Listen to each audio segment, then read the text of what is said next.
Good afternoon, ladies and gents, and you've joined me at East London Cemetery. A slightly sad one, of course, being the location.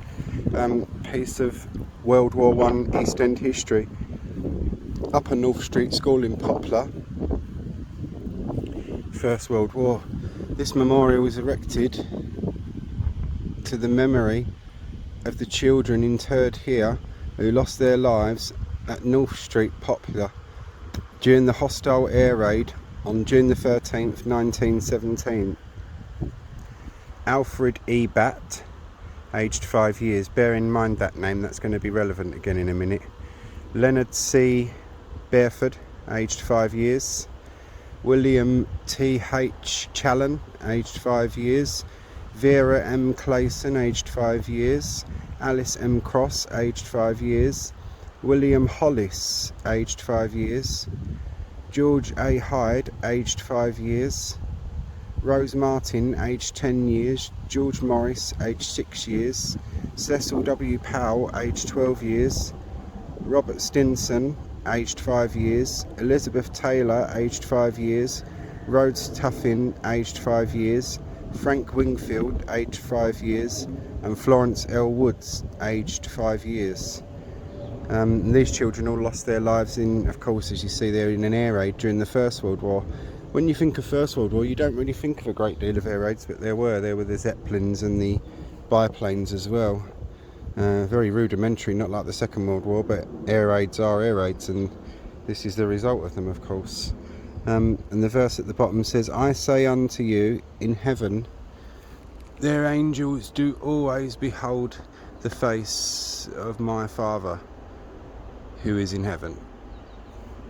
And then the plaque at the bottom says, "This plaque commemorates the 100 years since the bombing of Upper North Street School, Poplar, 13th of June 1917, and then 13th of June 2017.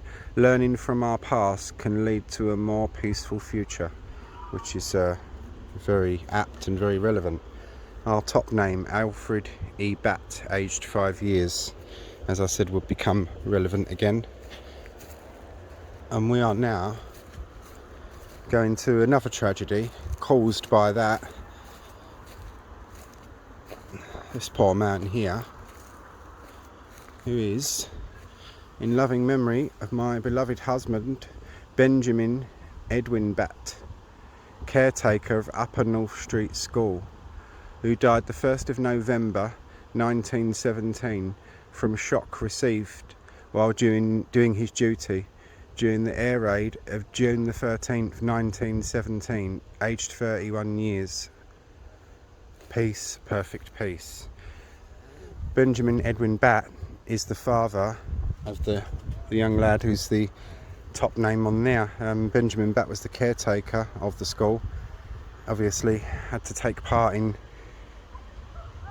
the aftermath of it, and the poor man died of a broken heart.